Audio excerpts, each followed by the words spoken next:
On the morning of August 4th, 1998, a 49-year-old woman named Charlotte Waits was moving quickly around her kitchen in Lynette, Alabama. It was a Tuesday morning, and the house was filled with the usual sounds of a family getting ready for the day. Her husband, Barry, stood at the kitchen sink, his back to her, methodically washing the last of the breakfast dishes. Charlotte reached past him, opening a cupboard to grab her favorite coffee mug. They were both preparing for busy days.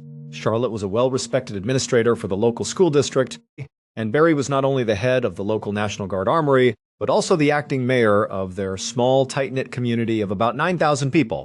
As Barry finished with the dishes and turned from the sink to go find his briefcase in the dining room, Charlotte was pouring herself a cup of coffee. She reminded him that she had a hair appointment scheduled for later that morning. She also mentioned that she would probably be home later than usual that evening. The reason was a difficult meeting she had with her attorneys that afternoon.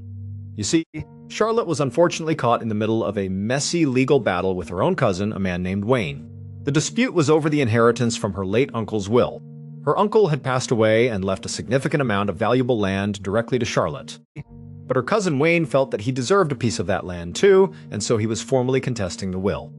Today was the day that Charlotte, Wayne, and their respective lawyers were all supposed to sit down in a room together and try to hash things out once and for all. Barry paused by the doorway and asked Charlotte if she had decided what she was going to say at the meeting, what her position was going to be. Charlotte just shook her head and told him no, that she was still turning it over in her mind.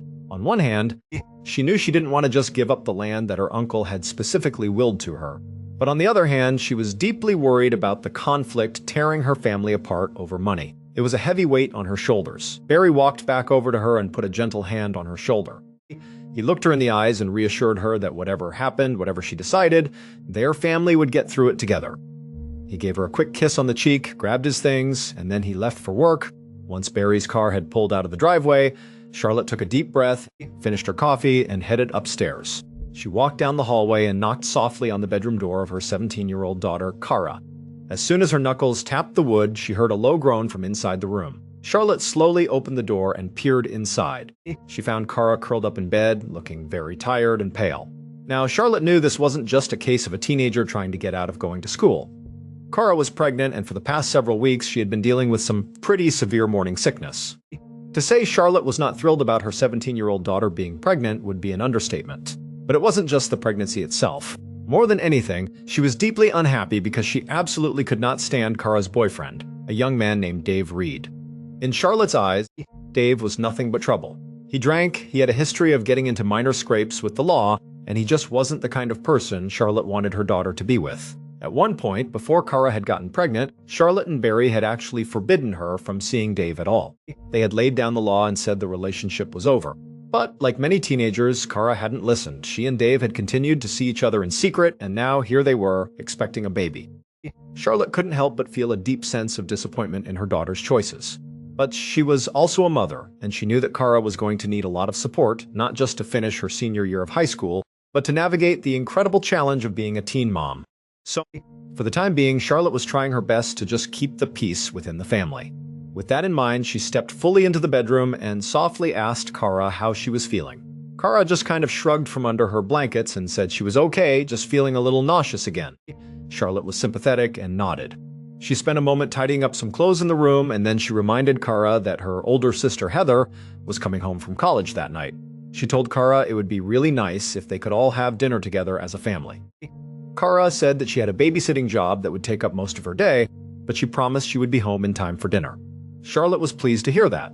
She told Kara she would see her later that night, said she loved her, and then explained that she had to get going to work. Charlotte left the bedroom, went back downstairs, grabbed her purse from the kitchen counter, and headed out through the garage to her car.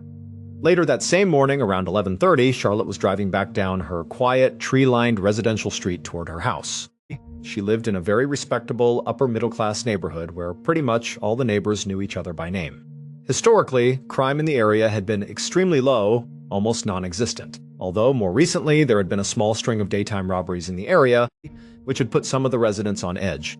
But for the most part, Charlotte and her family always felt very safe in their home. Charlotte was having a particularly hectic day. Her morning at the school district office had been incredibly busy, packed with meetings and paperwork. From there, she had driven straight to the salon for her scheduled haircut. And in just a little while, she had to be back at her office for a few more hours of work before her big, stressful afternoon meeting with her cousin Wayne and all the lawyers. The thing was, Charlotte never really liked how her hair looked immediately after leaving the salon. She always felt it was a bit too styled, a bit too perfect. So, her plan was to make a quick stop at her house to restyle it herself before she headed back to work to finish out her day. She pulled her car into the garage, shut off the engine, and ran inside the house. She went straight upstairs to the master bathroom. As she was standing in front of the mirror plugging in her blow-dryer, she heard a distinct sound from downstairs. It was the sound of a door opening. The sound surprised her because she knew she was supposed to be alone in the house. She had assumed Kara was already off at her babysitting job, and her husband, Barry, almost never came home for his lunch break. Confused, she set the blow-dryer down on the counter and walked out of the bathroom to go and see who it was. A few hours later, around 4:30 in the afternoon, Charlotte's 21-year-old daughter, Heather, pulled her car up to the house.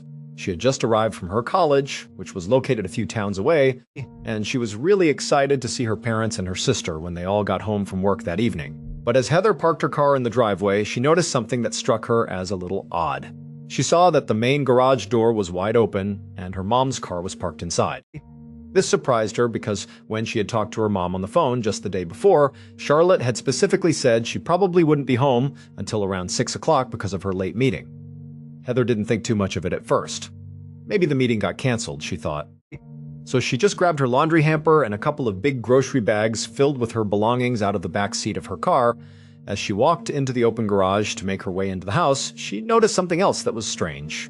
The interior door that led from the garage into the kitchen was already open, but just a crack. This was definitely unusual. There was no real reason for that door to be left ajar. And now, a small feeling of unease began to creep in. Sensing that maybe something was off, Heather walked up to the door and slowly pushed it open the rest of the way.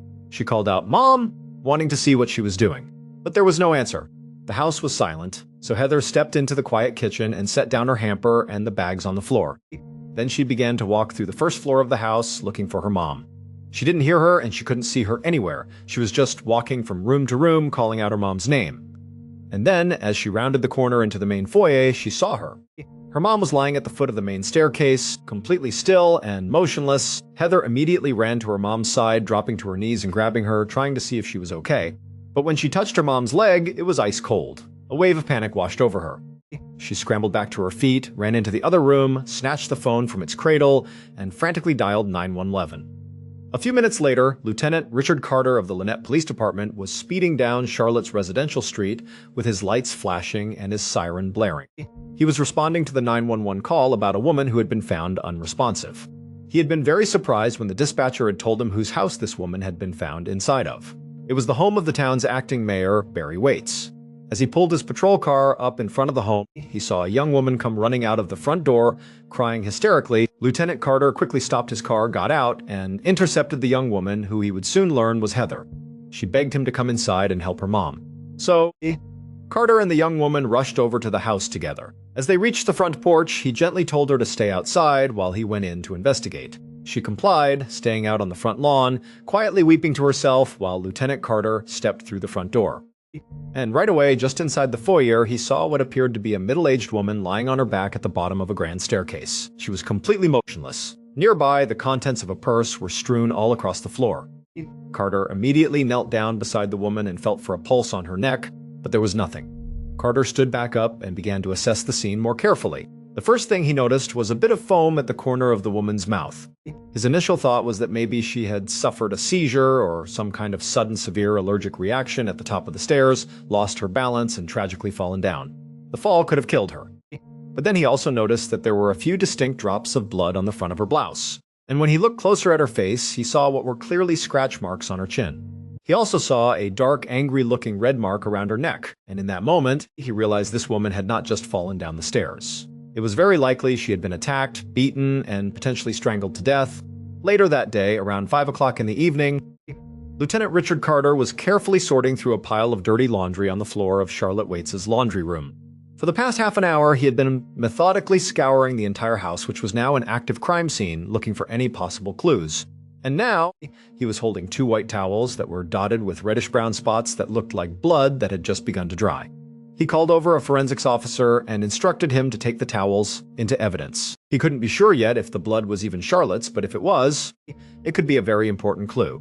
After searching the whole house from top to bottom, Carter had developed a pretty strong working theory about what had happened to Charlotte. He had found no signs of forced entry anywhere, and all the obvious valuables, like the television and other electronics, were still in the home. Charlotte's purse had been dumped out on the floor just a few feet away from the stairs, but her cash and all of her credit cards were still inside her wallet. So Carter did not believe this was a simple robbery gone wrong. He thought that maybe the killer had just dumped out the purse at the end as a weak attempt to make it look like a robbery, to throw the police off their trail. This did not seem like a random act of violence. What this seemed like, at least to Carter at this point, was that Charlotte had been intentionally killed by somebody that she knew. But just then, Carter heard a commotion coming from the direction of the front door. So he went to see what was going on. When he got to the foyer, he saw a man out on the doorstep who was literally being physically held back by 2 forensics officers. And then, after a second, Carter recognized who it was. It was the town's mayor, Barry Waits, the victim's husband. The officers were trying to keep him outside to prevent him from seeing the scene, but Barry was distraught and pushed past them. And as soon as he got inside, he saw what they were trying to shield him from. His wife's body lying there on the floor, obviously dead, and when Barry saw that, he just froze in place and began to hyperventilate. At this point, Carter didn't try to force Barry back outside. Instead, he gently took Barry by the arm and led him into the adjacent living room. He sat him down on the couch and just tried to get him to calm down, but it was like he couldn't. Barry was gasping for air, really struggling to breathe. And then he suddenly doubled over and clutched at his chest. For a moment, Carter thought he might be having a heart attack, so instead of trying to talk to him or ask him any questions, he just yelled for somebody to call an ambulance. Later that same night, around 8 o'clock, Lieutenant Carter stepped into the brightly lit lobby of the local hospital's emergency department. He showed his badge to the nurse at the front desk and then asked if he could see Barry Waits. But the nurse informed him that he would have to wait. They were still running tests on Barry, and he couldn't have any visitors until they were absolutely sure that he was stable. Carter was pretty disappointed to hear this, not because he was desperate to get in there and console the mayor, but because he really needed to talk to him. This was the spouse of a potential murder victim. He needed to know what Barry knew, what he had seen, and what his day had been like. So, he turned to leave, but before he did, he noticed 2 young women sitting in the waiting room. He recognized one of them as Barry and Charlotte's daughter, Heather. Carter and Heather had spoken for a few minutes back at the house earlier that day, when Heather was the one who had come running out and directed him into the house. They had talked a little bit, but she had been too upset to provide much information. Carter thought to himself, you know what, if I can't talk to Barry, maybe I can talk to Heather. Maybe she's calmed down enough now that we can have a real conversation. And so he walked over to her. As Carter approached, Heather looked up and she definitely recognized who he was. She sort of gave off body language that indicated it was okay for him to come and sit down. So Carter walked over and sat down in the chair next to her. He saw that there was another girl, a teenager, sitting on the other side of Heather. Heather quickly turned and pointed to her and said that this was her younger sister, Kara. Lieutenant Carter nodded and introduced himself to Kara, and then he asked both women how their dad was doing. Heather explained that the doctors so far believed he had not had a heart attack. They thought it was likely a severe panic attack, but they were going to monitor him overnight just to be sure. Both of the girls seemed incredibly upset. They had tears in their eyes, and they both appeared to be in a state of shock. They hadn't done anything suspicious, really. But Carter knew that he couldn't just rule them out as suspects yet. He had to ask them some pointed questions. So he took out his small notebook, and as delicately as he could, he began asking them what they knew. By this point, Carter's officers had already done some preliminary work. They had learned that Charlotte had left her office around 11 in the morning that day. It wasn't until about 1 in the afternoon that her concerned co-workers had called her house because she hadn't come back to work. They said that there was no answer when they called, and so that meant the murder had likely taken place sometime within that 2-hour window between 11 in the morning and 1 in the afternoon. So, with that in mind, Carter asked Heather and Kara where they had been that morning and afternoon, with a specific focus on that 11 to 1 time frame. Kara told him that she had been babysitting all day for a family on the other side of town, and Heather said that she had been at her college, which was a good 30 miles away, until around 4 o'clock that afternoon, which was when she had left to drive to her parents' house.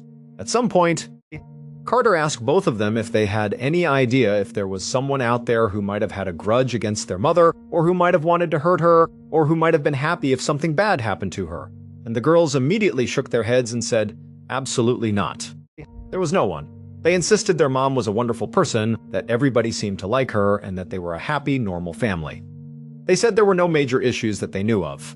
Carter jotted all of this down in his notebook, and his plan was to check out the daughters' alibis as soon as he got back to the station. The next day, Lieutenant Carter was at the precinct debriefing with the other investigators who were assigned to Charlotte's case. He had listened to the local news on the radio while driving to work that morning, and since Charlotte was the acting mayor's wife, her murder was the only thing anybody in town could talk about. So Carter was really feeling a lot of pressure to solve this case, and to solve it quickly. By this point, he had already followed up on Heather and Kara's alibis, and they had both checked out completely. Neither of the daughters could have possibly been at the house between 11 and 1, so Carter had officially ruled them out as suspects, and so now the other officers were going around the room, basically updating Carter on what they had done the night before. And Carter was admittedly a little frustrated to hear that after they had questioned all of Charlotte's neighbors and coworkers right after they had gotten to the scene, that none of those interviews had led to any new suspects. Another point of frustration was that the one person who would likely be able to help them the most, at least at this point in the investigation, was the acting mayor, Barry, Charlotte's husband. But he was still in the hospital and was therefore not being allowed to speak to the police. But just as Carter and the others were sort of scratching their heads, wondering what their next move was going to be, the front door of the precinct opened. And who walked in but Barry Waits himself? A few minutes later, Lieutenant Carter and Barry were sitting across from each other in Carter's small office. Barry said that he had just been released from the hospital. The doctors had determined that his heart was fine and that he really had just suffered from a severe panic attack. He said that as soon as he was out of the hospital, he had come right over to the station to see what he could do to help with the investigation. And so Carter asked Barry to walk him through what he had done the previous day, the day that Charlotte was killed. Barry said that on top of being the acting mayor, he was also the head of the local National Guard armory, and he had been attending to business at the armory all day. He did say that he left at some point to get a haircut, maybe mid-morning, but the barbershop had been closed, so he had just gone right back to work. He said he had stayed there until around 4:30, which was when he got a panicked phone call from his daughter, Heather, telling him that their mom was unresponsive in the house. As Barry spoke, Carter was actually primarily just looking at Barry's hands and arms. He was looking to see if there were any scratches or cuts or bruises. The running theory, based on the evidence they had seen at the crime scene, was that Charlotte had put up a significant fight against her attacker before she was killed. And so, presumably, there should be defensive wounds of some kind on the attacker, most likely on their hands and arms. But as Carter stared at Barry, there were no visible injuries at all. And also, Barry's story seemed very linear, very simple. He seemed very earnest about it and genuinely eager to help. And so, Carter couldn't just jump to conclusions and assume that Barry was telling the truth and that he was not a suspect. But Carter's first impression was that Barry was a grieving husband telling the truth. At some point, Carter kind of shifted the conversation and asked Barry if he had any idea about who might have wanted to hurt his wife. And Barry said yes, he did. He said there were actually two people who would definitely benefit from Charlotte being dead. He said the first person was a guy named Dave Reed, who was actually their daughter Kara's boyfriend. He explained that he and Charlotte had tried to stop Kara from seeing this guy because he was kind of a bad influence, but the teens had kept sneaking around, and eventually, Dave had gotten Kara pregnant. And so Barry wondered if maybe Dave had gone over the house to confront Charlotte, to maybe demand to be able to see Kara, and things had just gotten out of hand. Carter grabbed a pen and he wrote down Dave's full name. Then he asked about the second person who had been a problem for Charlotte. And that's when Barry brought up the inheritance dispute. He explained that his wife and her cousin Wayne were in the middle of this very contentious dispute over an inheritance. In fact, he said Charlotte had been scheduled to meet with Wayne and their attorneys on the very same day that she was killed. And when he heard this, Carter sat up straight in his chair because he thought to himself that the timing here could not possibly be a coincidence. The cousin Wayne was suddenly his top suspect. The following day, Carter walked into an interrogation room at the Lynette police station, and he sat down across the table from two people, Wayne Rice and his attorney. When Carter had called Wayne to set up this meeting, Wayne had immediately responded by saying he would not say a single word without his lawyer present. And this had made Carter pretty suspicious because during that very brief phone call, Carter had never even suggested to Wayne that he was a suspect in his cousin's murder. So when Carter sat down with Wayne and his lawyer, he pretty much leaned right in and began to grill Wayne. He wanted to know what was going on with this inheritance. Wayne said that he knew that his contesting their uncle's will had caused a lot of problems within the family, but he swore that he hadn't wished any harm on Charlotte. In fact, he claimed she had been his best ally at the time of her death. Carter asked him to explain what he meant by that, and Wayne said that the last time he had spoken to Charlotte, she had seemed to be in favor of giving him some of the land that their uncle had left to her. According to Wayne, Charlotte had told him that she was really upset about the family being torn apart over money, and she felt like keeping all of the land for herself just wasn't worth the conflict. And when Carter heard this, he was pretty surprised. because Barry had made it sound like Charlotte had no intention of giving up the land to Wayne, like that wasn't even an option on the table. So Carter wondered if anything Wayne was saying here was even true. He asked Wayne for his alibi, and Wayne said he had literally been at work all day at an aluminum processing plant just outside of town. He said he hadn't even left for lunch, which was something he typically did. He insisted he was at work truly all day. And then he also gave Carter the names of several coworkers who could confirm his whereabouts. Before Carter let Wayne go, he asked him if he could take his fingerprints. Wayne immediately looked over at his attorney. His attorney gave him a slight nod, and so Wayne looked back at Carter and said, "Okay." Later that same day, Carter sat down with the other suspect on his list, Kara's boyfriend, Dave. Dave was very moody and standoffish, and he just seemed kind of annoyed that he was even there at the station. When Carter asked him if he knew why he'd been called in the first place, Dave just kind of sighed and said, "Yeah, I do." He had heard about what happened to Kara's mother, and he knew that, given his contentious relationship with her and her husband, that of course he was going to be viewed as a suspect, which to him was completely absurd. And so Carter actually just asked Dave point-blank about his relationship with Kara's parents. And Dave would admit that, yeah, they definitely didn't like him, but Dave insisted that he would never hurt Charlotte, or Barry for that matter. He also said he hadn't even been in town on the day that she was killed. He had been at work all day at a landscaping job miles and miles away. Carter asked for the names of some of Dave's coworkers to verify his alibi, and he also asked him to provide his fingerprints, to which Dave sort of rolled his eyes and said, "You're wasting your time." But he said he would do it just because he wanted to clear his name.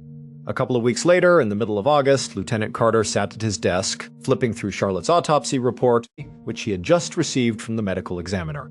And as he read, he realized that Charlotte's murder had been even more brutal than he had initially thought. It turned out the murder weapon had been Charlotte's own blouse. Her killer had grabbed the long, decorative strings that dangled from her neckline and had used them to strangle her to death. She had also received a pretty serious head injury that could have been fatal on its own, and she also had a broken wrist from the struggle. Now, this level of extreme violence made Carter feel even more sure that this murder had to have been personal. But as he read deeper into the report, the other evidence seemed to paint a different picture entirely. There were 3 sets of fingerprints that had been found at the crime scene. 2 of them belonged to Barry and Kara, which was not a surprise at all because they lived in the house. But the 3rd set of prints was actually unidentified, and it wasn't a match for any of the suspects on Carter's radar, including Kara's boyfriend Dave and Charlotte's cousin Wayne. So, at this point, Lieutenant Carter just felt kind of stuck. To make matters worse, Barry, Wayne, and Dave's alibis had all checked out as well. So, truly, his list of potential suspects was basically down to 0. So if Charlotte had been killed by someone she knew, which was still the initial running theory, Carter was going to have to dig even harder to find out who it was. In October of 1998, a couple of months after Charlotte Waits was killed, Lieutenant Carter walked into the Lynette police precinct right as the desk sergeant was hanging up the phone. The sergeant stopped Carter and told him that they had just gotten yet another call on the Charlotte Waits tip line. And before the sergeant even explained what the caller had said, Carter felt a familiar dread building in the pit of his stomach. Ever since the police had set up this dedicated tip line for information on Charlotte's murder, it had been flooded with calls, basically every single day. But rather than all these tips helping with the case, the tip line had actually just slowed the investigation down to a crawl. Carter and his team had to take valuable time to follow up on every single one of these leads, even though most of them were just baseless rumors and wild conspiracy theories. By this point, from all these tips, they had looked into a young man who lived on the same street as Charlotte and who had a history of robbing houses, but it turned out he had an airtight alibi. They had also investigated another local man who had once strangled his girlfriend in a manner that was eerily similar to how Charlotte was attacked, but he also had a solid alibi. Carter had even driven all the way to the neighboring state of Georgia to investigate a tip that a small-time criminal had been bragging at a party about killing Charlotte, only to find out that this small-time criminal had an alibi too, and that the tipster had made the whole story up just to get the guy in trouble. Also, in addition to all these new potential suspects having alibis, none of their prints matched the unidentified prints that had been found at the crime scene.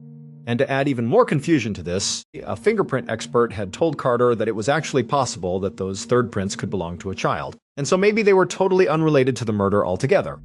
And so now, as Carter looked over at this desk sergeant, who was getting ready to tell him about whatever call he had just taken, Carter just braced himself for more bad news because all these tip line calls were basically bad news. And when the desk sergeant spoke, it was indeed more bad news. The sergeant said this call wasn't even a tip at all. A local woman had just called in to complain about the lack of progress in the case, and as difficult as it was for Carter to hear that now, in addition to all the pressure he was already feeling, that local residents were literally spamming the hotline just to complain about him, it was a low blow. But Carter also understood their frustration, because he was actually feeling just as upset and helpless as everybody else in town. But after running into nothing but dead ends, he was completely out of ideas.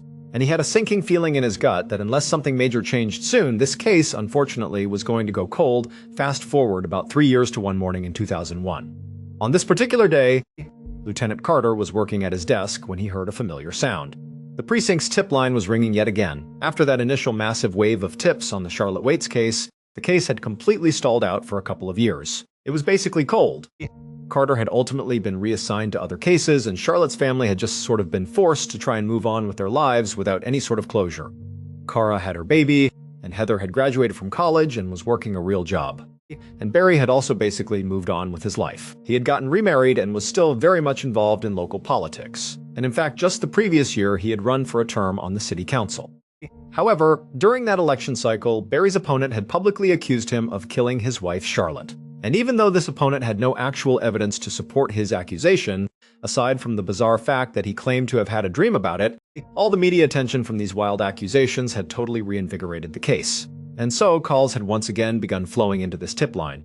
However, just like before, the vast majority of these new tips were just more wild theories and local gossip. But that particular day, when the desk sergeant who manned the tip line opened up the door to Carter's office, Carter looked up and saw that the sergeant was visibly excited. Like whatever he had just heard on the tip line actually mattered.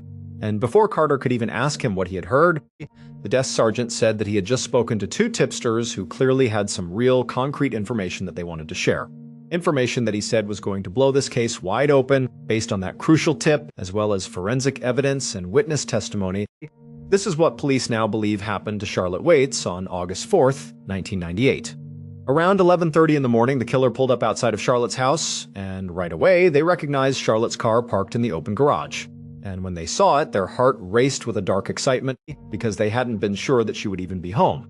But clearly, the killer had gotten here at exactly the right time. So they parked their car at the end of the driveway, they got out, and they walked up into the garage. They walked over to the interior door that led into the house, and they tried the handle, and they found that it was unlocked. So they opened it up, the killer stepped inside the kitchen, and right away they heard footsteps on the second floor. They knew it had to be Charlotte. There was nobody else home at this time of day. So the killer closed the door behind them, they went around to the main staircase that led to the second floor, and up they went. And right as the killer reached the top of the stairs and stepped into the second floor hallway, Charlotte came out of the bathroom and saw them, and Charlotte was definitely very surprised to see them standing there in her house in the middle of a weekday. But the killer immediately just asked her a question, point blank. And when she answered the question, it was not the answer the killer wanted to hear, and so the killer tried to get her to change her mind to answer this question differently. But the conversation quickly escalated into a full-blown argument. And then the killer just totally lost their temper and struck Charlotte hard across the face. Blood immediately began pouring out of Charlotte's nose, and stunned, she just kind of stumbled back and went back into the bathroom to grab a towel to blot her face with. Now, at this point, the killer knew that they had crossed a line, and so persuading Charlotte to do what they wanted was clearly out of the question. This was a point of no return. So, as Charlotte came out of the bathroom with a white towel pressed to her face, looking totally shaken up, the killer walked up and grabbed her from behind. They clutched the long strings that were hanging from the neckline of her blouse, and they pulled them tight around her neck. And so, Charlotte began gasping for breath and trying to fight them off, scratching and clawing, but the killer absolutely had her in this chokehold. And then finally, when Charlotte had lost enough oxygen that she stopped struggling, the killer let go of the strings and then kicked her with all their might down the long staircase. And when the killer saw what they had done, when they saw Charlotte lying in a heap at the base of the stairs, obviously motionless and very likely dead, the terrible reality of what they had just done, it hit them.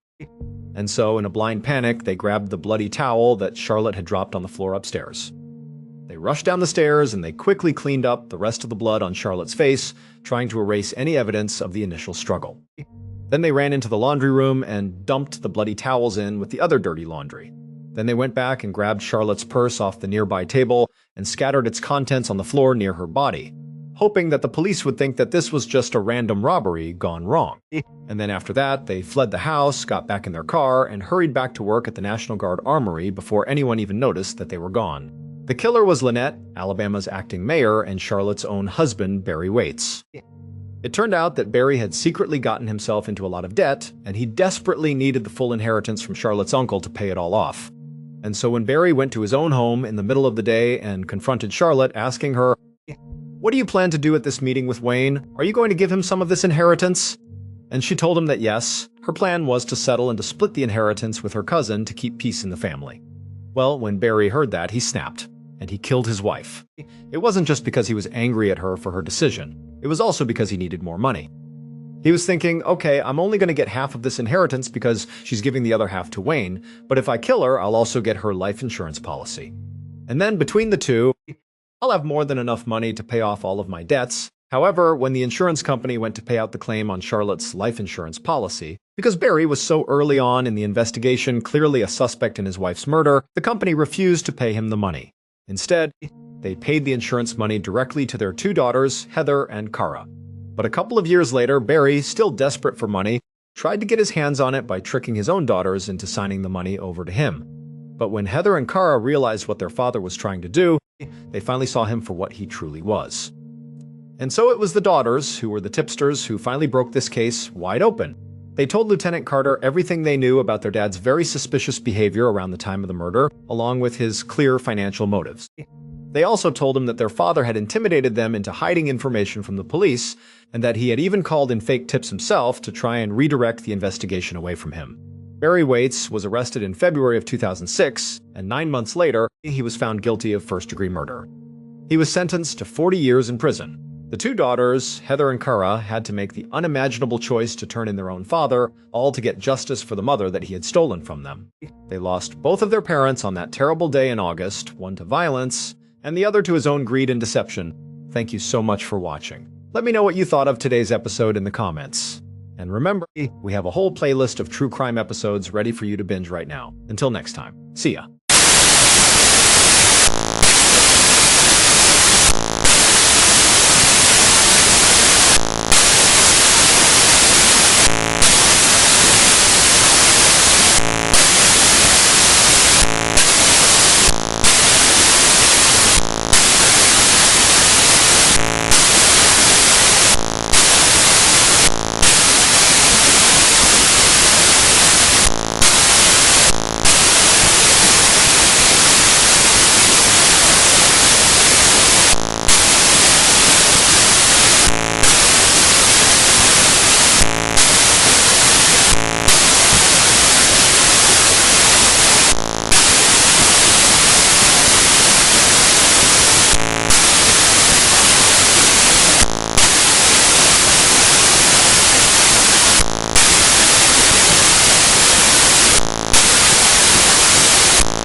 In March of 2015, a 68-year-old woman named Tamara Samsonova was living in her small apartment in St. Petersburg, Russia.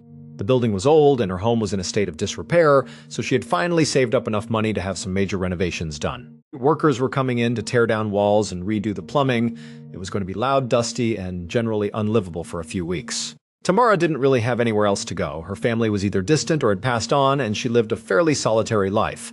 But she had a friend, a kind woman who lived nearby. Her name was Valentina Olenova, and she was 79 years old. Valentina had heard all about Tamara's upcoming home improvement project and the chaos it was going to cause. So she reached out to her friend, she called Tamara and simply said, "You can't stay there while all that is going on. Why don't you come and stay with me until it's done?" Tamara was incredibly grateful for the offer. It was a huge relief. She immediately accepted, thanking Valentina over and over again. As soon as the work began on her own apartment, Tamara packed a small bag and moved into Valentina's home. From the moment she arrived, she was determined not to be a burden. Valentina was older, and Tamara knew she couldn't afford to pay any rent, so she decided she would earn her keep in other ways. She immediately started taking over the household chores. She would wake up early and clean the entire apartment from top to bottom. She scrubbed the floors, dusted the furniture, and made sure the kitchen was always spotless. After Valentina finished a meal, Tamara would insist on clearing the table and washing all the dishes by hand. She also took it upon herself to do all the cooking. She wanted her friend to feel looked after, to show her just how much she appreciated the generosity. A couple of weeks went by just like this. The arrangement seemed to be working out well. The renovations on Tamara's apartment were eventually completed. The workers packed up their tools, the dust settled, and her home was finally ready for her to move back in. But a strange thing happened. Tamara didn't want to leave. She had grown comfortable living with Valentina. She enjoyed the company and the routine they had settled into. It was nice not to be alone. So she approached Valentina with a new request. She asked, would it be okay if I stayed just a little bit longer? Valentina seemed a bit hesitant at first. The initial offer had been for a specific period, just until the renovations were done. But she was a kind woman, and she could see that Tamara was enjoying her time there. So after a moment, she agreed. Okay, that's fine, she said, but a little bit longer turned into a lot longer. Weeks turned into months, spring turned into summer, and Tamara showed absolutely no signs of leaving. She had completely settled in as if Valentina's apartment was now her own. Valentina, meanwhile, was growing more and more frustrated. Her small apartment, which had once been her quiet sanctuary, now felt crowded. She was starting to feel like a guest in her own home. The initial gratitude and helpfulness from Tamara had started to feel like a permanent fixture she hadn't signed up for. The tension in the apartment grew thicker with each passing day. Finally, in late July of 2015, Valentina couldn't take it anymore. She decided she had to confront Tamara directly. She sat her down and told her, plainly and simply, "You have to go. Your apartment is ready. It's time for you to move back home." But Tamara's response was shocking. She just looked at Valentina and said, "No, I'm not leaving." This sparked a huge fight. Voices were raised, and years of friendship seemed to evaporate in a matter of minutes. Valentina insisted that she leave, and Tamara stubbornly refused. But at the end of the argument, nothing was resolved. Tamara was still there. She did not pack her bags. She did not leave. For the next couple of days, a heavy, oppressive silence fell over the apartment. The two women moved around each other like ghosts, completely avoiding eye contact and not speaking a single word. The air was thick with resentment. This Cold War was finally broken on July 23rd. The trigger was something incredibly trivial. There were a few unwashed cups left in the kitchen sink. One of them was supposed to have cleaned them, but hadn't. An argument erupted over whose responsibility it was to do the dishes. That small disagreement quickly spiraled, and of course, it led right back to the main issue. Valentina's frustration boiled over. "You shouldn't even be here to use my cups," she yelled. "You need to leave my home." Tamara fired back, "No, I'm not going to leave." Another huge blowout fight happened right there in the kitchen, but this time, something was different. At the end of all the shouting, Tamara's demeanor suddenly changed. She seemed to finally concede. She looked at Valentina and said, "Okay, I get it. You're right. I need to leave. Just give me a couple of days to get my things together, and I'll be out of your hair." Instantly, the tension in the room vanished. The fighting stopped. Valentina felt a wave of relief wash over her. Finally, she was going to get her apartment back. The conflict was over. To smooth things over, Tamara offered a peace treaty of sorts. "Look," she said, "I'll make us dinner tonight. I'll go out and get some food." Tamara left the apartment a short time later, but she didn't go straight to the grocery store. Her first stop was a local pharmacy. Inside, she purchased a large quantity of potent sleeping pills. After that, she went to the market and bought all the ingredients for Olivier salad, a traditional Russian dish that she knew was one of Valentina's absolute favorites. She then returned to the apartment and went into the kitchen. She started preparing dinner, chopping vegetables for the salad. As she worked, she took the sleeping pills she had just bought. She carefully crushed dozens of them into a fine white powder. Then, she mixed that powder thoroughly into the mayonnaise-based salad dressing. She made sure it was completely dissolved, completely unnoticeable. She served the salad to Valentina, who was hungry and glad that the fighting had stopped.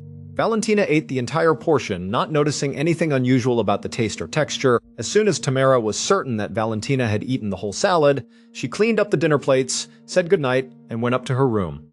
She got into bed and waited. A couple of hours passed. Around 2 o'clock in the morning, Tamara quietly got out of bed and crept downstairs to the kitchen. There she saw Valentina passed out on the floor. Tamara knelt down beside her friend's motionless body. She checked for a pulse and saw that Valentina was still breathing. A flicker of disappointment crossed Tamara's face. She had hoped the massive overdose of sleeping pills would be enough to kill her, but it didn't matter. The plan would proceed anyway. From a hiding spot, Tamara retrieved a hacksaw. She had borrowed it from a neighbor earlier that day, making up some excuse about needing to do a small repair.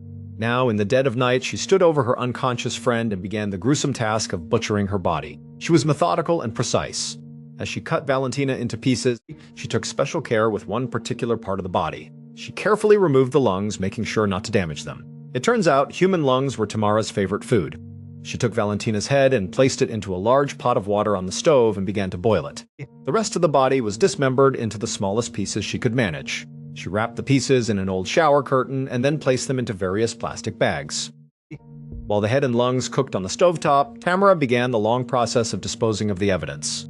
She made dozens of trips, carrying the heavy bags from the apartment, down the stairs, and out the front door. She walked all the way to a small lake that was near their property. Under the cover of darkness, she threw the bags into the water one by one before returning to the apartment to get more.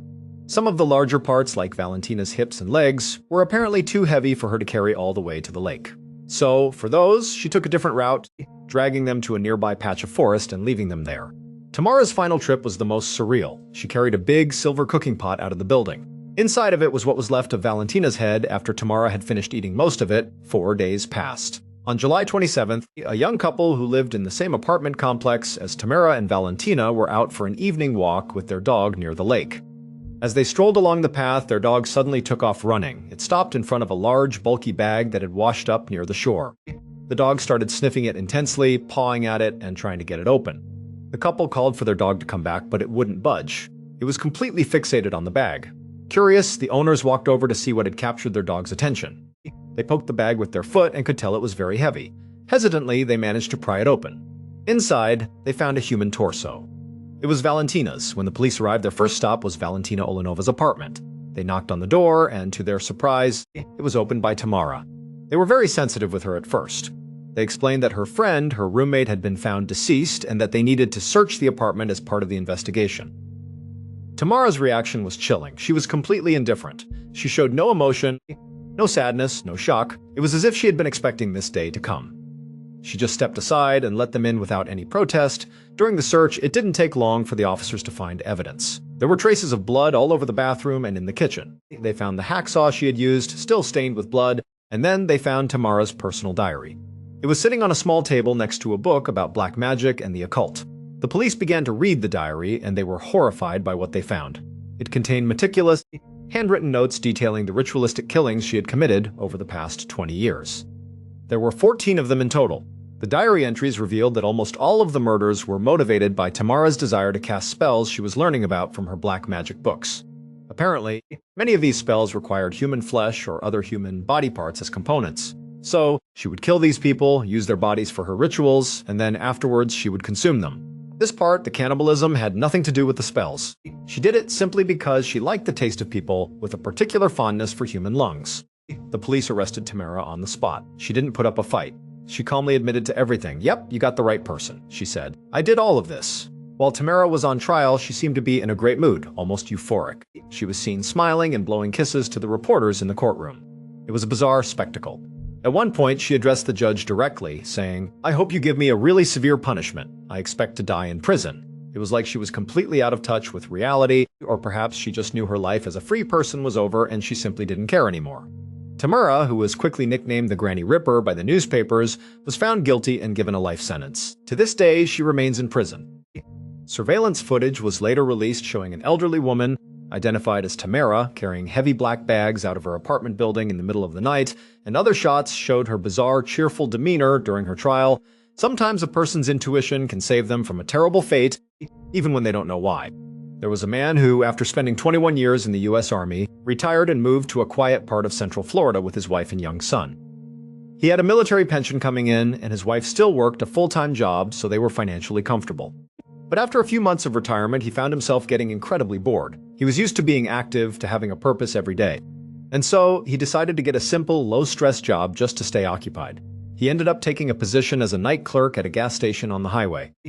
One of the main reasons he chose this particular job was because the owners were very laid back.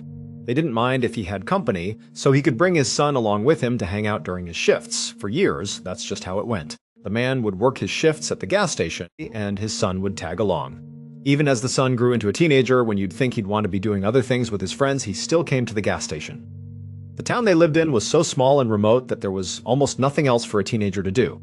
So, he continued to spend his evenings at the gas station with his dad. Well into his teenage years, one night in 1990, the son, who was 15 years old at the time, was taking a break. He was sitting outside at a picnic table under the bright fluorescent lights of the gas station canopy. He was reading a magazine and sipping on a Mountain Dew. It was dark out and very quiet. There were no cars at the pumps, no customers inside, and hardly any traffic on the highway. It was in this quiet that he noticed something out of the corner of his eye. A woman was walking off the highway, heading directly towards the gas station. This immediately struck him as odd. He thought to himself, no one ever walks to our gas station. We're on a highway. Everybody drives here. His immediate assumption was that her car must have broken down nearby, and she was coming to use their phone to call for a tow truck or a ride. The woman continued walking across the large, empty parking lot, getting closer and closer.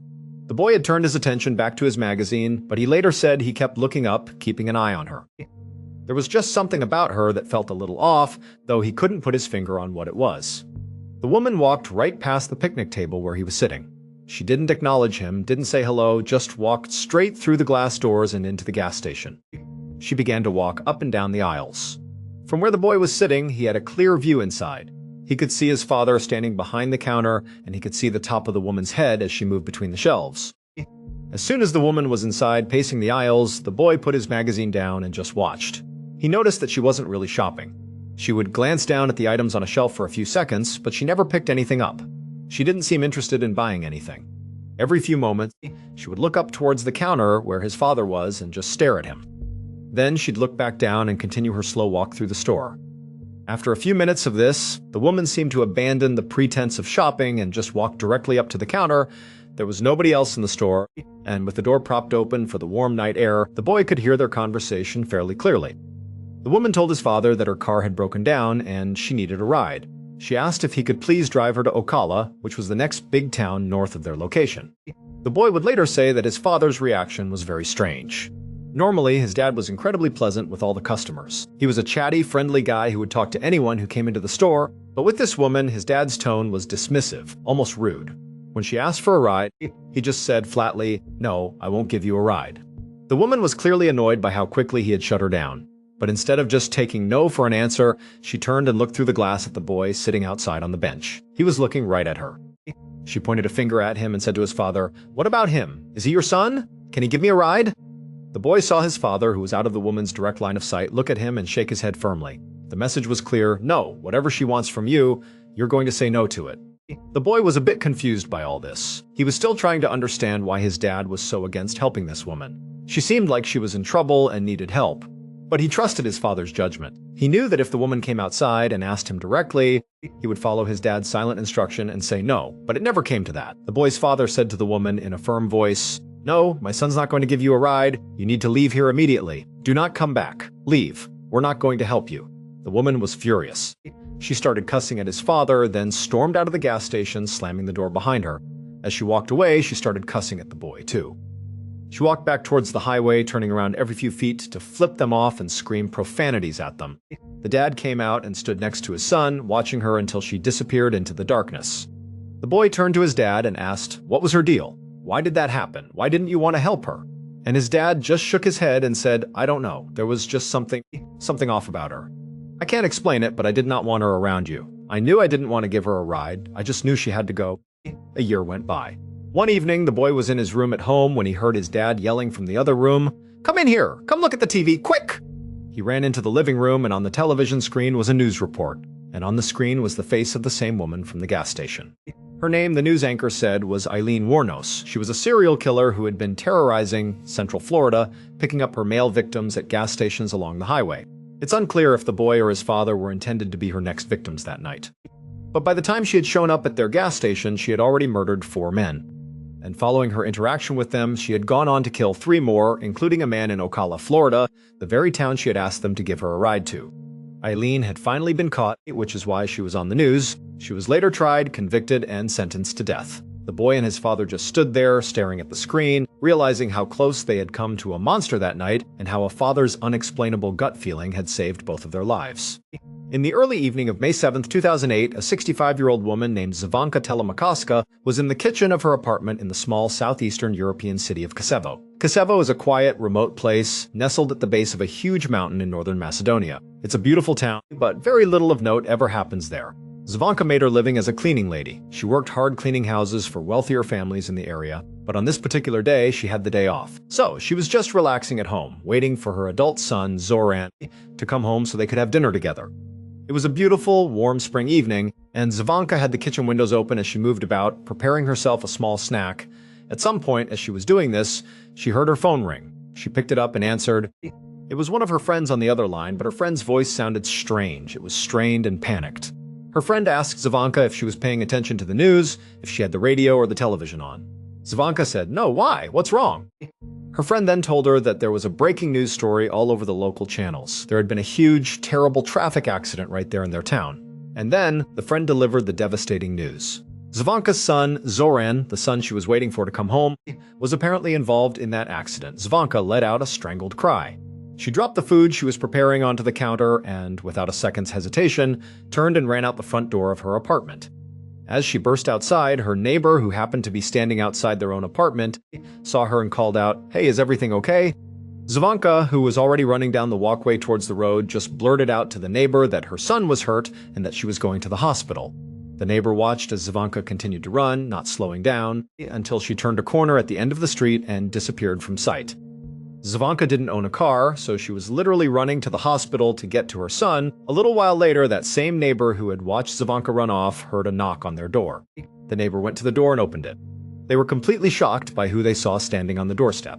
It was Zvonka's son, Zoran, and he didn't appear to be hurt in any way at all. Before the neighbor could even ask what was going on, Zoran, who looked visibly confused, spoke first. "Hey," he said, "have you seen my mom? We were supposed to meet and have dinner together, and it's just totally unlike her to disappear without telling me where she was going."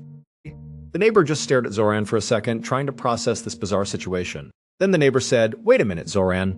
Weren't you in a car accident?" Zoran looked even more confused. "No," he said. "What are you talking about?"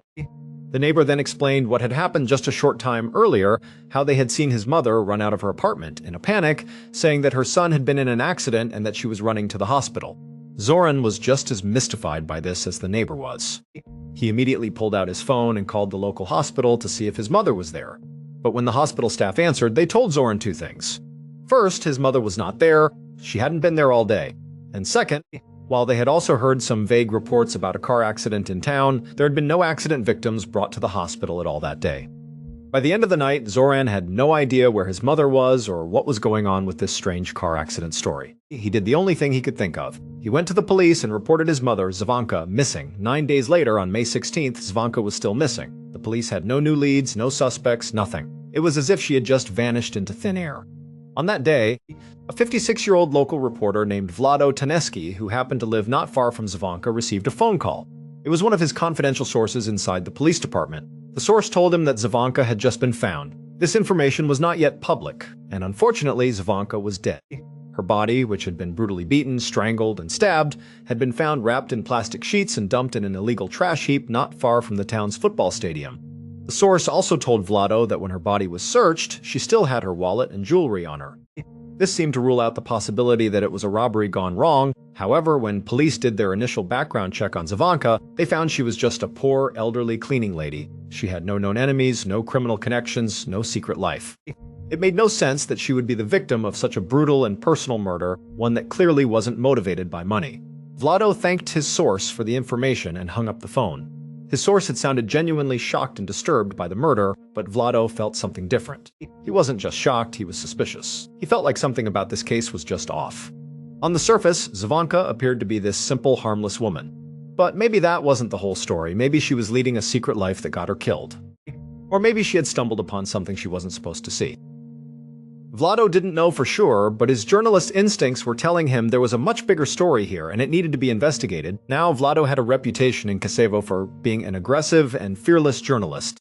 He wasn't afraid to dive headfirst into murky stories involving corruption or abuse of power. He would dig and dig until he got to the bottom of things, and then he would publish articles that were highly critical of the government, the police, or anyone else in a position of authority.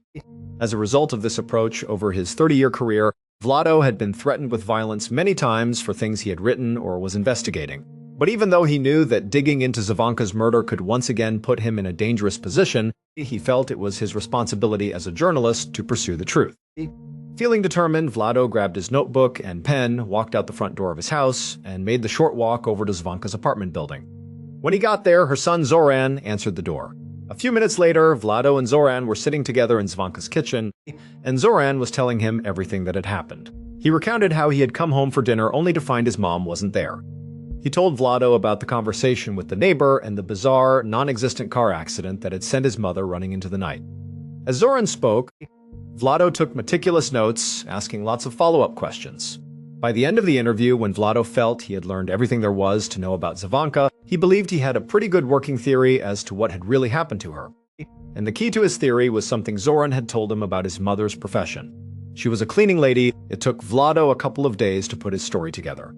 He went out and interviewed dozens more people in the neighborhood. Finally, on May 19th, just 3 days after Zavanka's body was found, Vlado published his story in the national newspaper. The headline was explosive: "A serial killer stalks Kosovo." In the article, Vlado argued that Zavanka's murder was very likely not an isolated killing. Instead, he claimed her murder was linked to 2 other unsolved murders of 2 other women in their town. And these 2 other victims, he pointed out, were strikingly similar to Zavanka. They were also poor, older women who worked as cleaning ladies. When Vlado had been talking to Zoran, and Zoran described his mother's life and work, Vlado's mind had clicked, remembering these other cold cases. The other 2 victims were 64-year-old Mitra Semyonaska and 56-year-old Lubica Lakaska, who was murdered in 2007. Vlado's story was a bombshell. He was telling the public that a serial killer was on the loose in their quiet little town. But the story was also highly explosive for another reason. Vlado used the article to speak very critically about the police. He specifically pointed out that the murders in 2005 and 2007 had been totally mishandled. An arrest had even been made in one of those cases, but Vlado argued that the police had clearly arrested an innocent person because now there was a 3rd victim. In Vlado's opinion, the police had completely dropped the ball. When the police read Vlado's story, they were furious with him for his criticism. However, they also had to admit that Vlado had managed to uncover a lot of new details from his interviews with people in the community. The connections he drew between the 3 victims did seem to paint a credible picture of a potential serial killer. And so, based almost entirely on Vlado's article, the police officially linked all 3 murders and began a new investigation into a possible serial killer operating in their midst. But at the same time they started this new investigation, Vlado began to notice something strange. He was being followed by police all the time. He would be out in town, doing his job, interviewing people, and he would see a police officer standing somewhere in the distance, just watching him. But Vlado had expected some kind of blowback from the police for his article. He just assumed they were trying to intimidate him to watch him. He decided to ignore it and continue doing his job. By early June, about 2 weeks after Zavanka had been found, the police's new serial killer investigation had managed to narrow down a suspect pool of hundreds of people to just 3 individuals. They felt they were very close to making an arrest. About a month later, on June 20th, Vlado was still being tailed by police, and the police had not yet made any public statements about the case. But on that day, Vlado's editor at the newspaper received a call from a police officer. The officer told the editor that they were about to make an arrest in the serial killer case. As soon as the call ended, the editor tried to phone Vlado to give him the breaking news. But Vlado didn't pick up his phone, which was very unusual. Vlado always answered his calls. The editor also thought it was strange that the police officer had called him, the editor, and not Vlado, the journalist who had broken the story wide open. Why not go to the guy who was covering the case? The editor tried calling Vlado several more times, but he never answered. The editor just figured Vlado must be busy interviewing someone, or maybe he had already found out about the imminent arrest and was on the scene, ready to report on it. Meanwhile, on a quiet street in Kosovo, police had surrounded a modest 2-story home. The front yard was overgrown with weeds, and tall fir trees shrouded the house, which had heavy drapes covering all the windows. Once the police had the house completely surrounded, a team of officers walked up to the front porch. They knocked loudly on the door and yelled for whoever was inside to come out with their hands up. For a moment, there was just tense silence. Then, the officers on the porch heard footsteps moving inside the house. They raised their weapons, ready for anything. The door slowly creaked open, and a man stepped out onto the porch. He seemed unthreatening, even confused. The police immediately moved in, arrested him, and took him away. A few minutes later, back at the newspaper office, Vlado's editor got another phone call. It was the same police officer who had called before. This time, the officer was calling to say that the arrest had been made. They had their serial killer, and then he told the editor the name of the person they had arrested. When the editor heard the name, he dropped the phone in shock. The serial killer was Vlado Teneski. It would turn out that Vlado, who appeared so professional and calm on the outside, was a man full of deep-seated rage. Specifically, he was filled with rage towards his own mother, whom he viewed as a terrible, cruel person.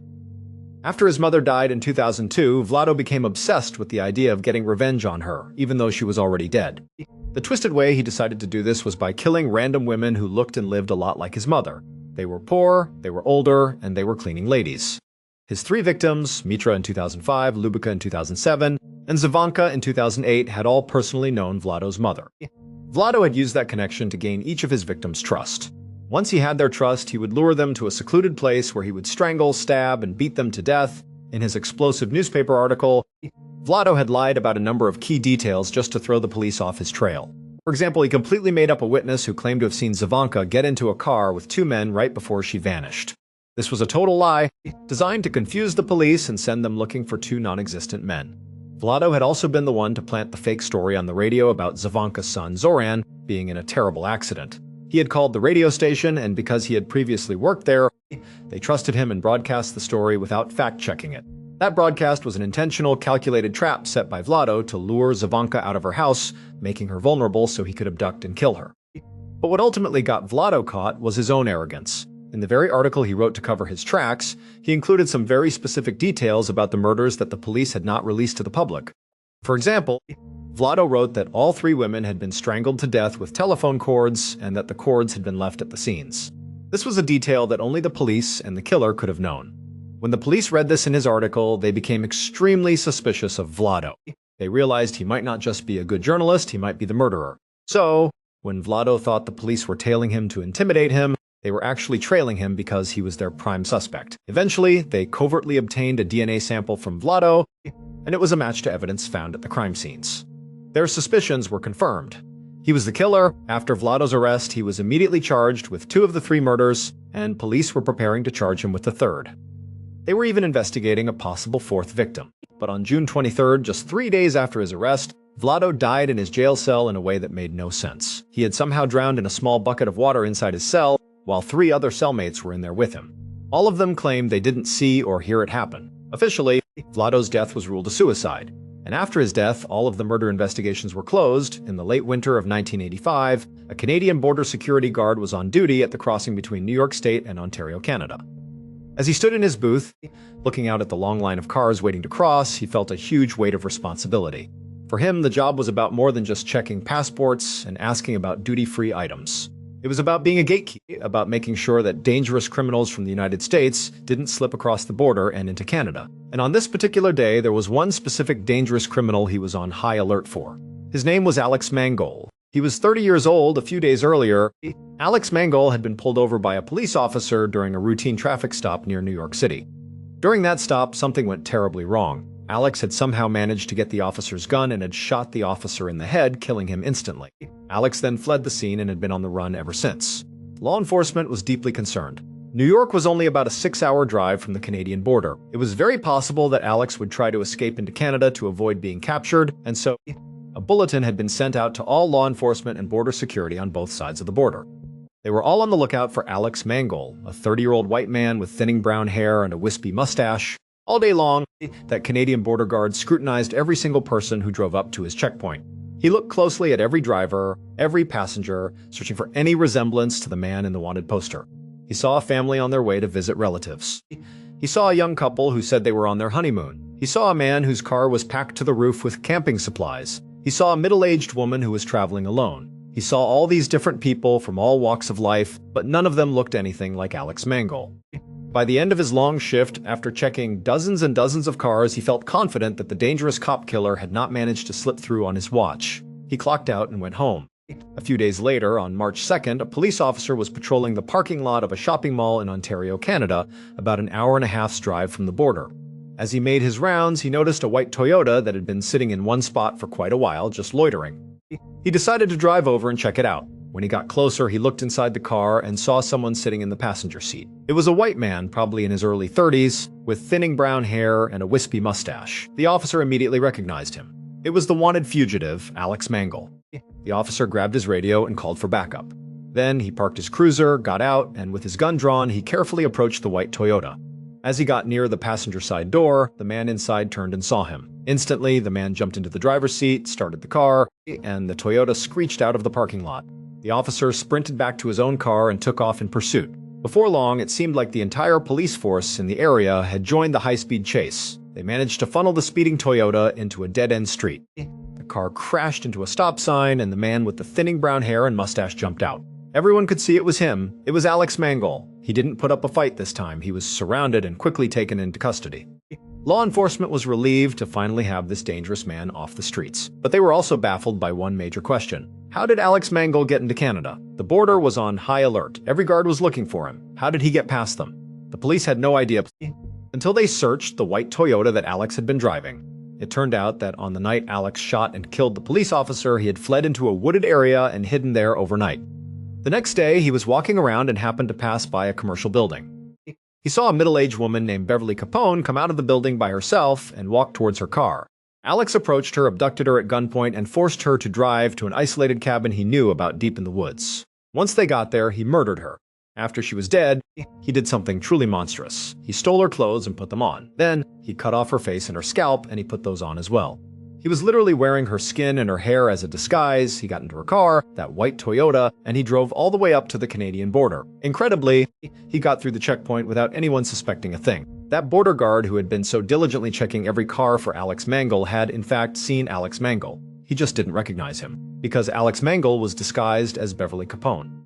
The guard saw what he thought was just a middle-aged woman traveling alone, and he waved him right on through. The police figured all of this out when they searched the Toyota. Lying on the floorboard of the car, they found Beverly's dress, her scalp, and her face. Alex was deported back to the United States to face justice. However, before he could stand trial, he attempted to escape from a prison transport bus. In the process, he was shot and killed by police. But that wasn't the end of Alex's story. Following his death, investigators continued to look into his past and searched his property. During that search, they found a collection of photos of unidentified women. They also found maps of New York and Pennsylvania with several very isolated locations circled. Nobody knows what these maps or photos mean. While police have never conclusively linked Alex Mangle to any other murders, he remains a person of interest in several cold cases. Many investigators believe that he wasn't just a cop killer on the run, but that he was actually a serial killer. But we will probably never know for sure how many people he killed.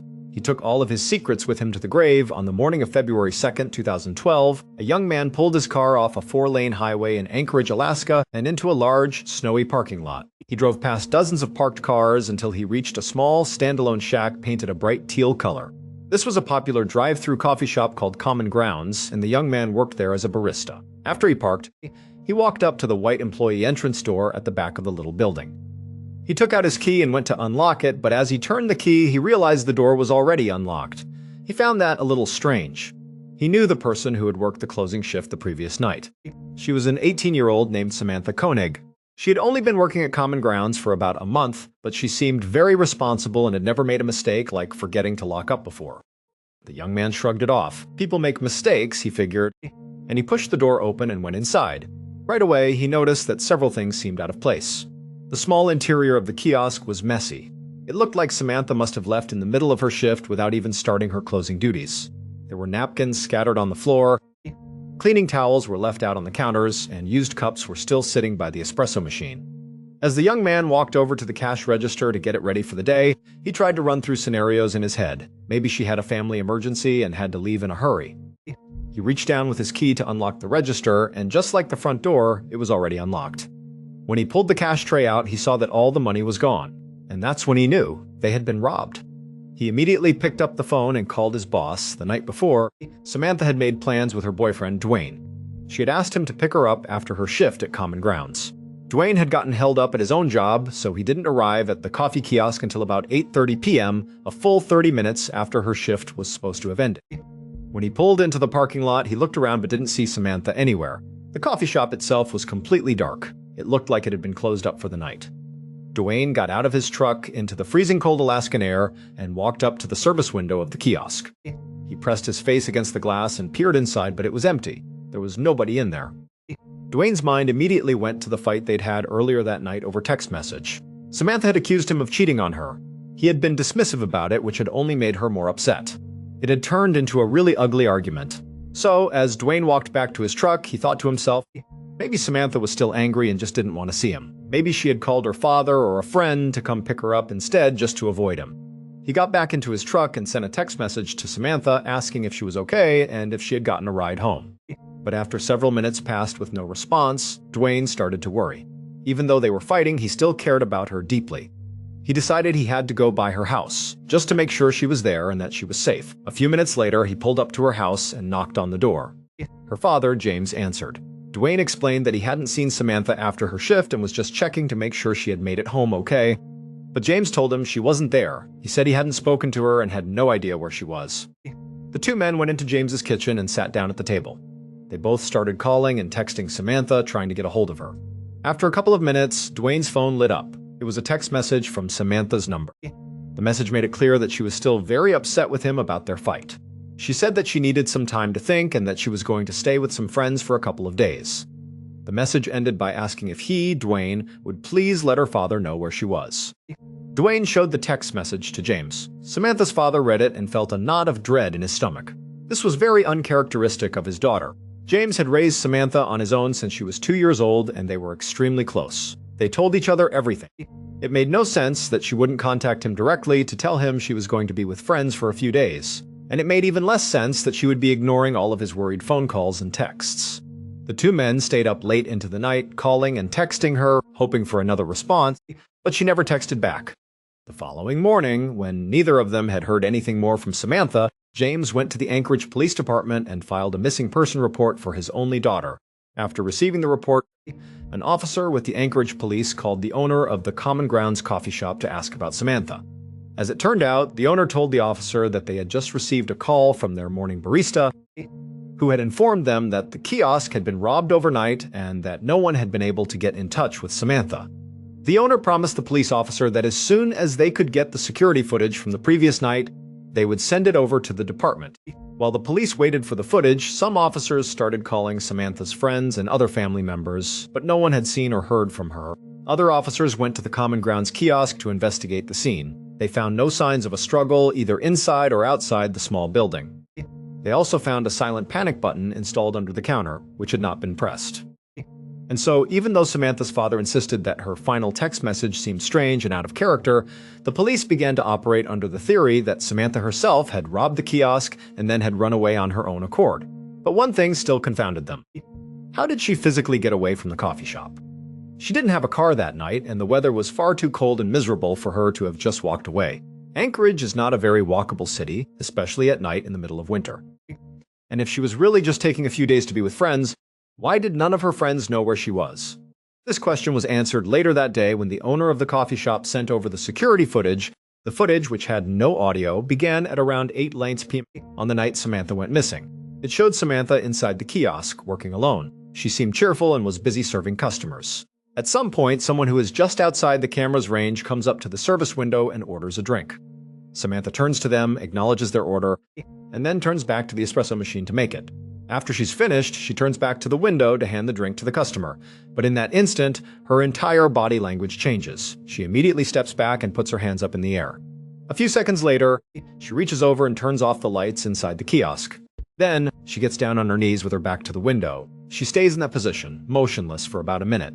Then she slowly stands up and walks down the length of the kiosk towards the cash register. She opens it, scoops out all the money, then walks back to the window and appears to hand the cash to a shadowy figure on the other side. Then Samantha turns and kneels again with her back to the window. 2 more minutes go by. Then, the person outside the window leans their entire upper body through the opening and into the coffee shop. They reach down and appear to tie Samantha's hands behind her back. Because it was now dark inside the kiosk, the footage is extremely grainy, making it impossible to identify the person. all that's clear is that it's a male wearing a big dark sweatshirt with the hood up and a hat pulled down low over his face. After the mystery man finishes tying Samantha's hands, he climbs completely through the window, then shuts it behind him. He stands Samantha up, puts a gun into her back, and marches her out the employee door. The camera just barely catches them as they walk across the snowy parking lot to a white pickup truck. He puts her inside and they drive away. Over the next couple of days, the police and the FBI, who were now involved in the case, kept hitting one dead end after another. They had no physical evidence, no leads. All they had was that grainy surveillance footage that was too poor quality to identify the abductor. Meanwhile, Samantha's father, James, had rallied the support of the entire city of Anchorage to help search for his daughter. His efforts were so massive that they attracted the attention of national news outlets, and soon, Samantha's story was making headlines across the country.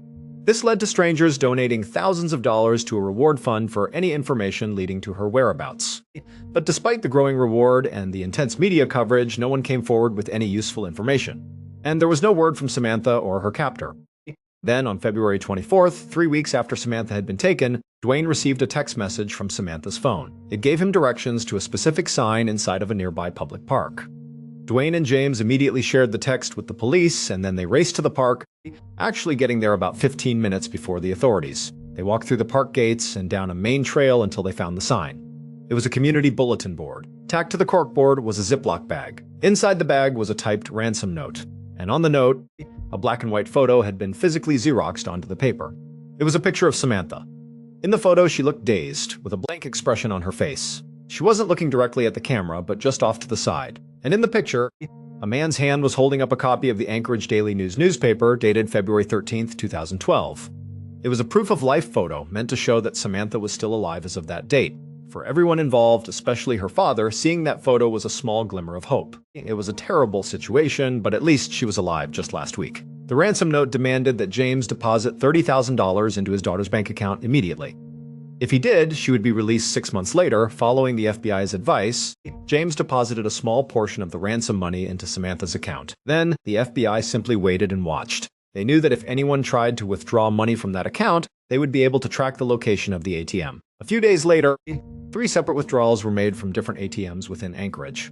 But each time the FBI got an alert and rushed to the location, the person who had made the withdrawal was long gone. When they reviewed the security footage from the ATMs, the person was a man wearing a ski mask and large sunglasses, making him impossible to identify. After those first 3 withdrawals, the account went silent for over a week. There was no more word from Samantha or her kidnapper. Then, on March 7th, more withdrawals were made, but this time they were in Arizona, then Mexico, and then in Texas. Again, authorities would rush to these ATMs, but they would always arrive just moments after the masked man had left, but this time they caught a break. In one of the surveillance videos from a Texas ATM, they managed to spot the car the man got into before he drove away. It was a small white sedan, a Ford Focus. They saw him leave heading east on a Texas highway. An alert was put out to law enforcement in that part of Texas to be on the lookout for that car, and on March 13th, a Texas patrolman spotted the white Ford Focus sitting in a hotel parking lot. He parked his cruiser nearby and waited. A short time later, a man in his 30s walked out of one of the hotel rooms and got into the car. The patrolman followed him. He was looking for any reason to pull him over, and soon he got one. His radar gun clocked the man going just 2 miles per hour over the speed limit. That was enough. He flipped on his lights and pulled the car over. The patrolman walked up to the driver's side window. The man inside was very calm. The officer asked for his license. The man handed him an Alaskan driver's license. His name was Israel Keys. He was 34 years old and he lived in Anchorage. The patrolman knew this was their guy. He called for backup and soon they were searching Keys' car. In the trunk, they found a ski mask and clothes that matched the description of the man from the ATM videos. They also found a gun as well as Samantha's cell phone and her debit card. After Keys was arrested and taken into custody, he initially denied having anything to do with Samantha's disappearance. But when he was presented with the overwhelming evidence against him, he caved.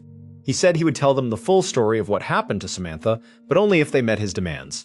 He wanted an Americano coffee, a peanut butter Snickers bar, and a cigar. Once he had those items, he began to speak.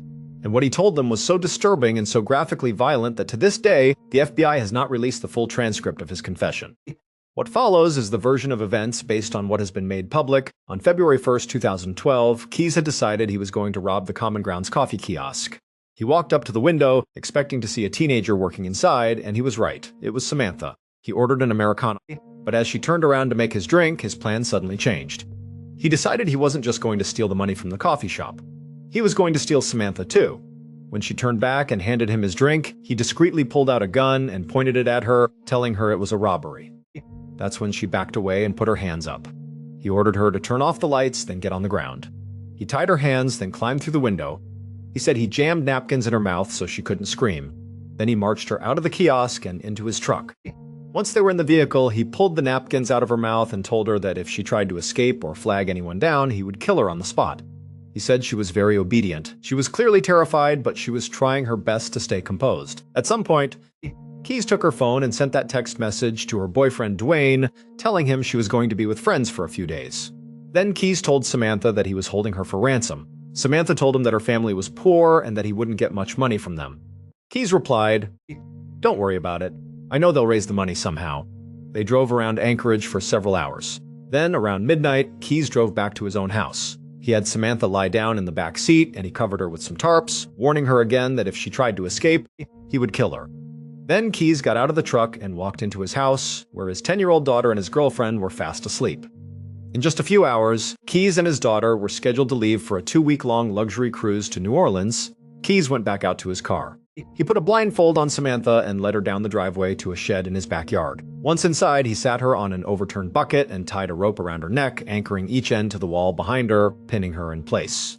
He turned on a radio and cranked the volume all the way up to mask any noise she might make. He gave her a couple of cigarettes to smoke and told her everything was going to be fine. He said he was going to get the ransom money from her family, and as soon as he did, he would let her go. He turned on a couple of space heaters to keep the shed warm, then he left and locked the door. He went back into his house, double-checked that his daughter and girlfriend were still asleep, then sat down and had a glass of wine. After a little while, he got a cup of water and went back out to the shed. He gave the water to Samantha. He said she was still very composed, though obviously frightened. She asked him, "Did you speak to my father? Did you figure out the ransom?" And Keyes lied to her, saying, "Yes, I talked to your father. Everything's working out fine. He's going to get the money. We're going to get you out of here." After that, he walked up to Samantha and unscrewed the anchors that were holding the rope against her throat. He cut the zip ties on her wrists, allowing her to relax. It was obvious that Samantha felt a wave of relief. Her nightmare was about to be over, but it was just a cruel trick. A few seconds later, Keyes grabbed her aggressively and tied her up all over again, this time much more tightly. He just wanted to see what she would do if she thought she was being set free, when in reality, he never had any intention of letting her go. There was no ransom. He had never spoken to her father. It was all a lie. Keyes told investigators that as he was tying her up that second time, he saw a look of total resignation on her face. He said she knew what was about to happen to her. After Keyes tied her up, he left the shed, locking it behind him. He went inside his house one last time to check on his sleeping daughter and girlfriend. Then he went back to the shed. When he stepped inside, he walked up to her and began to assault her. After he was done, as he was getting dressed, Samantha looked up at him stoically and asked, "Are you going to kill me?" And he said, "Yes, I am." Shortly before 4 a.m., as she tried to talk him out of it, he choked her until she stopped moving. He told investigators she never made a sound after she was dead. Keyes left her body in the shed and locked it. He went into his house, took a shower, and then woke up his daughter, telling her to get ready for their trip to the airport. While she was getting ready, he went back out to the shed, rolled Samantha's body up in a tarp, and pushed it into a back corner. He unplugged the heaters, turned off the lights and music, and then double-locked the shed door. At 5 a.m., a taxi arrived, and Keyes and his daughter left for the airport and their 2-week vacation. When he returned, he went back to the shed. He unrolled Samantha's body from the tarp. He dressed her in new clothes, put a lot of makeup on her face, braided her hair, and then used thread to stitch her eyelids open to give the impression that she was alive and alert. He held up a copy of the Anchorage Daily News next to her and took several photos. This was how he created the proof-of-life photo for the ransom note. After he took the pictures, he dismembered her body and disposed of the pieces in a nearby frozen lake. It would turn out that Samantha was not Israel Keyes' first victim. He was a serial killer who specifically preyed on completely random people because he enjoyed the act of killing. Over the years, he had hidden what he called kill kits all over the United States. These were caches filled with weapons, zip ties, and other tools designed to capture and kill people. This way, no matter where he was in the country, if he got the urge to kill, he could just go to his nearest kit, dig it up, and go hunt for a random stranger. He told investigators that the moment he saw Samantha inside that coffee kiosk, he knew he was going to kill her. The robbery, the ransom, all of it was just an elaborate lie to keep her compliant, to give her false hope that she might survive. In reality, the second she was marched out of that kiosk, her fate was sealed. Keyes admitted to killing Samantha, as well as an older couple in Vermont, but he took his own life in his jail cell in December of 2012 before he named any of his other victims. To this day, we have no idea how many people he killed. The best guess, based on a drawing he made in his cell, is 11. But that's just a guess. Thank you so much for watching. Let me know what you thought of today's episode in the comments. And remember, we have a whole playlist of true crime episodes ready for you to binge right now. Until next time. See ya. Tab 1 on April 28, 2000, a 24-year-old named Yuri Lipsky was standing in front of a cafe in Dahab, Egypt, overlooking the beautiful Red Sea. He had traveled all the way to the Sinai Peninsula from Moscow in order to film himself swimming through the arch. Yuri was an eager young man who was completely fascinated by the ocean, and he had recently purchased a brand new video camera. He wanted to capture an incredible souvenir of his travels to show his friends and family back home. But as he stood there looking out over the water, it was starting to look like that dream was not going to happen. The arch is an 85-foot-long underwater tunnel that connects a massive sinkhole right on Dahab's shoreline called the Blue Hole to the open Red Sea. To get to the arch, you need to enter the Blue Hole directly and descend straight down 181 feet, where you will reach the top of the tunnel on the northeast side. But there is a major catch. If on your descent, you happen to miss the ceiling of this arch, which is actually very easy to do, you run the risk of going too deep. Now, going too deep does not mean you are going to miss the tunnel altogether. The arch actually starts at 181 feet, but then the opening goes all the way down to 393 feet, so it is a huge, massive opening. The risk of going too deep has to do with how your body responds to the type of gas you are breathing. For those who are unfamiliar with diving, generally speaking, you have two types of dives. There is recreational diving, where you breathe the exact same air that you breathe on the surface. They literally take normal air, jam it directly into scuba bottles, and you breathe that. You can safely go down to 130 feet on regular air. That is the recommended bottom depth that you would ever want to go when breathing normal air. And then there is technical diving, where you breathe a special mixture of gases, typically a blend of helium, nitrogen, and oxygen, that allows your body to safely go below 130 feet. This type of diving is exponentially more dangerous and requires all sorts of additional training, specialized equipment, and careful planning, because the minimum depth you would need to go to in order to access the arch is 181 feet. That puts you well in the technical diving range, which means you should absolutely be diving mixed gas and have special training and equipment. But year after year, people try to dive down to the arch and go through it on regular air. And year after year, people die doing it. When your body absorbs too much nitrogen under high pressure, you can get a condition called nitrogen narcosis. This is often described as the rapture of the deep, and it feels a lot like being completely drunk. In extreme cases, divers who get this have been known to lose their minds, remove their mouthpieces, and try to inhale water, genuinely believing they are back on the surface. Below 130 feet, your body absorbs nitrogen much faster, and regular air is a whopping 78% nitrogen, so the risk of getting nitrogen narcosis is exponentially higher if you are breathing regular air below 130 feet. Also, oxygen can actually become toxic the deeper you go in the water column. This can lead to sudden blackouts and violent convulsions. If you do not have a dive buddy right there to literally physically move you up in the water column, you won't recover from it and you will drown. Regular air contains 21% oxygen, which is a lot of oxygen under pressure. So if you are diving regular air below 130 feet, you are at an increased risk of developing oxygen toxicity. Now, to be clear, it is technically possible on regular air to dive down to 181 feet, make it through the arch, and come out the other side and be just fine. But at 181 feet, you are pushing the absolute boundary of what your body can get away with on regular air. Below 200 feet, you are probably dead.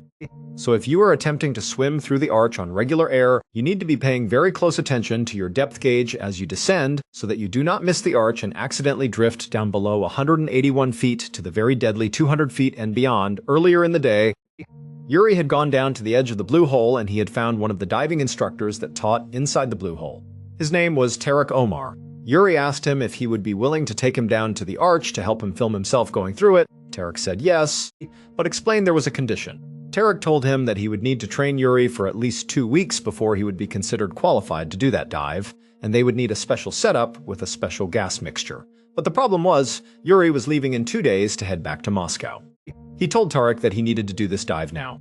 He asked if there was any way they could do it today or even tomorrow. Tarek immediately said no. That was simply not how this worked. Tarek understood this more than anybody else, because in addition to teaching diving at the Blue Hole, Tarek's actual job was to dive down to the bottom and retrieve the dead bodies of inexperienced or overconfident divers that attempted the archway and didn't make it.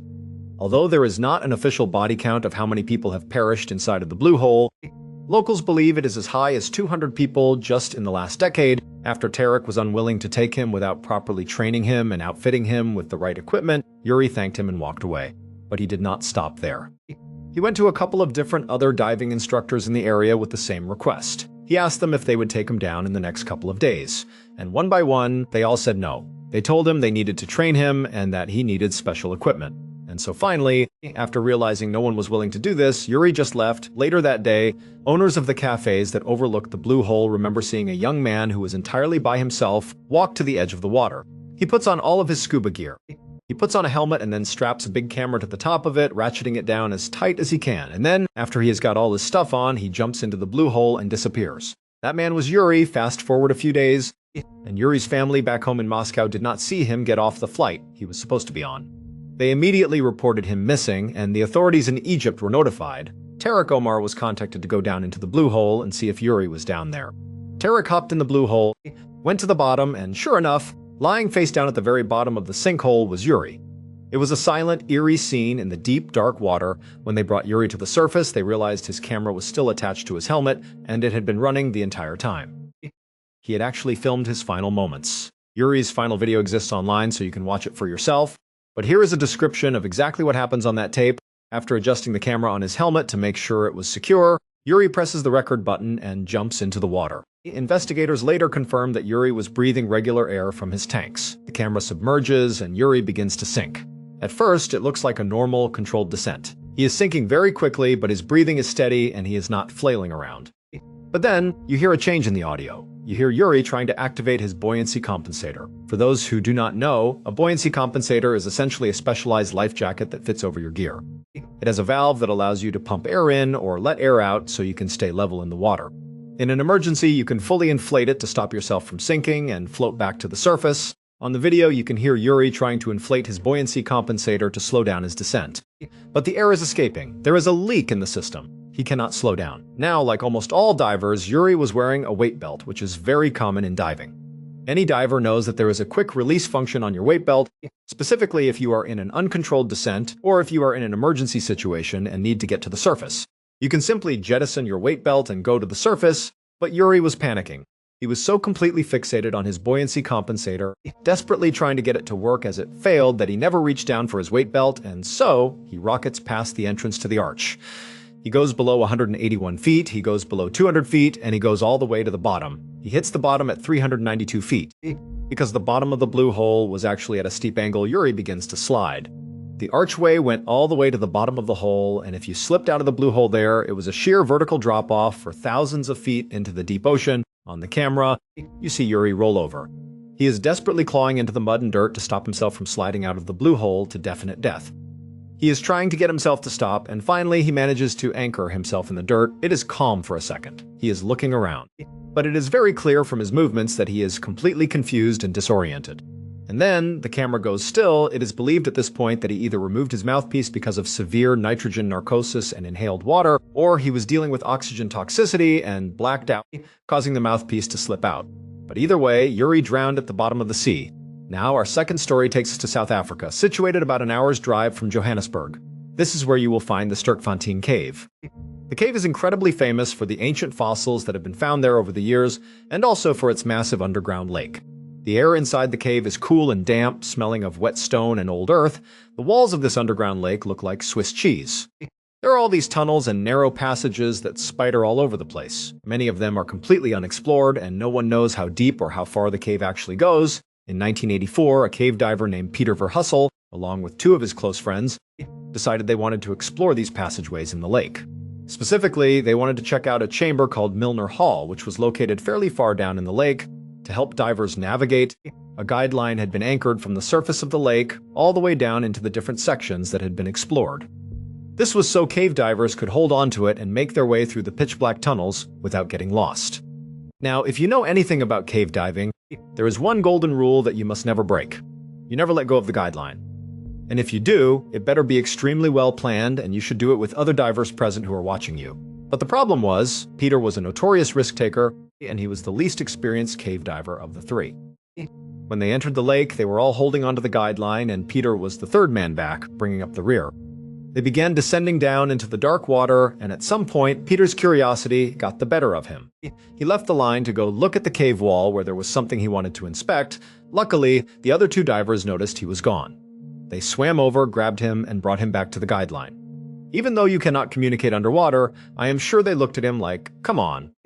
Don't do that. They kept going down, and then once again, Peter's curiosity gets the better of him. He leaves the guideline and goes over to check something else out. The other two divers notice again, turn around, grab him, and pull him back to the rope. This time, their body language was extremely stern, letting him know that he could not do this anymore. Peter's body language indicated that he got the message, and he got back on the guideline, seemingly promising not to do it again. They continued down, getting closer and closer to Milner Hall. But when the first two divers turned around to check on Peter, he was gone. Previously, when they found him those other two times, he was just over right against the wall and he was easy to spot with their lights. But this time, he wasn't there. They looked around with their lights, but he was nowhere to be found. The two friends were not prepared to leave the guideline to go looking for him in the dark tunnels because there were so many openings. It was like Swiss cheese down there, and they had no idea which tunnel he had gone into. After waiting and looking around for a couple of minutes, hoping he would see their lights and swim back, they realized they were running out of air. They had to go to the surface. The two men surfaced, scrambled out of the cave, and called the police to explain what had happened. Rescue divers were sent to the cave to go looking for Peter, but by the time they even got there, it had been several hours. It takes a long time to mount this type of search. Peter only had one tank of air, so if he hadn't surfaced by now, the sad assumption was that he had already drowned. Still, the rescue divers went into the lake, headed down to the area where Peter was last seen, and looked around. But they couldn't find him. They surfaced pretty quickly and told the police that they were not prepared to risk their own lives searching through the endless maze of side tunnels just to find a body. They explained that at this point, there was no way Peter was alive and it was too dangerous for the searchers. They didn't want to lose another diver in the maze, so they officially terminated the search. Peter's friends were devastated. They asked the police if they could go down and search for Peter's body themselves to bring him home to his family. But the police refused. In fact, they officially banned all diving inside the cave, fast forward to 6 weeks after Peter went missing inside of the lake. A group of dry cavers was doing some geological work in a dry chamber that was right next to this underground lake. They were using tools to chisel away at a rocky wall when all of a sudden the wall kind of collapsed, revealing a hidden chamber on the other side. The cavers took their flashlights out and looked inside. It looked like a narrow tunnel that kind of weaved around a corner. They shined their light on the ground, and to their absolute horror, they saw what looked like muddy footprints left in the dirt, as if someone had been walking right there. The cavers were initially terrified of the idea that something was living behind the walls inside the cave. But they stepped over the rocks and walked around the corner to investigate. The tunnel opened up into a massive hidden air pocket that was clearly connected to the underground lake because there was a pool of water right in the middle of this chamber. There was no other way into this room except through that water. And right there, in the middle of the water, was a small, rocky island. Laying on that island was Peter. In an unbelievable stroke of luck, after Peter had lost the guideline during his dive, he had swam into a tunnel and discovered this hidden air pocket. He had surfaced and climbed onto the island. But he knew he did not have enough air left in his tank to navigate his way back through the flooded tunnels to the surface of the lake. So, he figured his best option was to just sit on this island, where there was enough air for him to breathe. He decided to wait until his dive buddies went to get help and came back down to rescue him. He sat inside of that pitch-black air pocket in complete silence and total darkness for 3 weeks. He waited for a rescue that never arrived before he ultimately died of starvation. Before he passed away, Peter used a stick to write a message in the sand to his mother and to his wife, telling them how much he loved them. To this day, diving is still strictly prohibited inside the Sterkfontein cave. Our final story today takes us to the open ocean of the South China Sea. A little after 1:30 in the morning on June 17, 2017, the massive Navy destroyer, the USS Fitzgerald, was cutting through the dark water. The ship was filled with the constant low hum of its powerful engines, and most of the crew was fast asleep. Down in berthing compartment number 2, 34 U.S. Navy sailors were asleep in their bunks. Their compartment was located below the waterline, meaning that while they slept, the freezing ocean water was pressing right against the outer metal walls of their room. Suddenly, without warning, there was a massive, violent impact in the compartment, followed by a rush of freezing air and water. But the problem was, this was not an explosion. It turns out that a massive 30,000-ton commercial container ship had crashed into them, gouging an opening in their wall that was bigger than a semi-truck. Before any of the 34 sailors could make sense of what was happening, tens of thousands of gallons of freezing seawater came pouring into their compartment like a roaring river. The sailors were sleeping in what they called coffin lockers. These were bunk beds stacked 3 high, crammed tightly together in rows. The lowest bunk was practically resting on the floor. As soon as the water came pouring into the room, everybody who was sleeping on a lower bunk was immediately completely submerged in water. All of the heavy metal furniture inside of the space was lifted up by the rush of water, and a few unlucky sailors who were in those bottom bunks were trapped as heavy furniture floated up and landed right in front of their bunks. Blocking their escape, the sailors immediately jumped into action. Working in the dark, as the power cut out, they began leaping out of their bunks, pulling people out of those submerged lower bunks, and helping each other move toward the only escape route. The escape route was a single metal ladder that led up to an emergency hatch in the ceiling. The sailors inside of this space were incredibly close with each other. They lived and worked within a few feet of each other pretty much 24 hours a day. And that bond showed in the midst of the terror as the water was rising and rising, eventually getting up to their chests and then their necks. They did not panic or fight each other to get out. Instead, they formed an orderly line as they made their way up the ladder through the hatch. As they waited in line, the water got so high that they had to tilt their heads back against the ceiling just to be able to breathe the tiny pocket of air left in the room. When the water is that cold, your body involuntarily opens your mouth to gasp, so freezing seawater was pouring into their mouths, making it very hard to breathe. As each man climbed the ladder and went through the hatch to safety, they would turn around and reach back down to help the next guy up. They remembered hearing a loud, terrifying hissing sound, which was the sound of all the remaining air being violently forced out of the compartment through the hatch as it filled completely with seawater. Finally, the survivors who had made it out were able to pull the last few guys and line up the ladder. They pulled them out, and then they realized they were short 8 sailors, but they were faced with a terrible, agonizing decision. Under Navy protocol, when a ship is sinking, you must shut the watertight hatches to seal off the flooded compartments to keep the ship from sinking. If they didn't shut this compartment, they ran the risk of the water spreading and killing everyone on board the ship. They knew they had to close it, but they decided they would wait for just a few extra seconds. They began yelling into the water, shouting, "Come to the sound of my voice," hoping that anybody still down there could hear them and would swim toward them. Before they shut the hatch, they poked their heads down to look. Through the water, they saw a faint glimmer of light. It looked like a man swimming, but he was swimming away from the ladder, deeper into the dark, flooded compartment. They screamed for him to come back, to swim toward their voices. But moments later, a burly sailor from Arizona named John Meade suddenly emerged from the water, coughing and gagging, and they pulled him out. John gasped for air and told them that Gary Rem had saved his life. He explained that he had been trapped behind a heavy locker underwater, and Gary had swam down, pulled the locker off him, and pushed him toward the ladder. It was then that the 2 sailors who saw the man swimming away from the ladder realized the truth. The person they had tried to yell at, the one swimming deeper into the flooded compartment, was Gary Rem. He was intentionally swimming back into the black water to save the remaining trapped guys, but in a cruel twist of fate, the water was rising too fast and they had to seal the hatch with Gary and 6 others still inside. At 37 years old, Gary Rem was a veteran of the ship. He referred to the other younger sailors as his kids.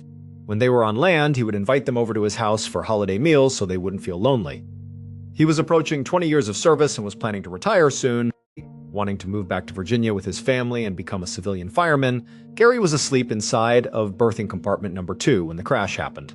Because he slept near the ladder, he easily could have been one of the very first people to climb to safety. Instead, he chose to stay. He made multiple trips into the flooded room, diving underwater to pull furniture off his kids and guide them to safety. He knew the Navy protocol. He had been in the service for almost 20 years, so he knew that once the water reached the ceiling, they would have to seal the hatch. But Gary loved his kids, and he was prepared to die for them. On that day, he did. Of the 27 surviving sailors who made it out of that flooded compartment, 19 of them directly credit Gary Rem for saving their lives.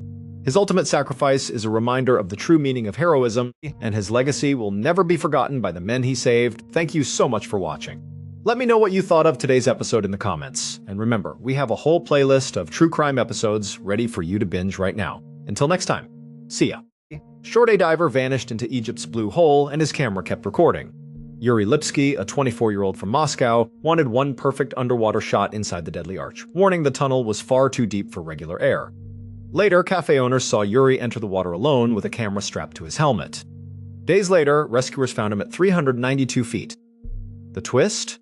The footage showed he missed the arch, panicked, and sank helplessly into the darkness. Want the full chilling story? Visit the channel and watch it now.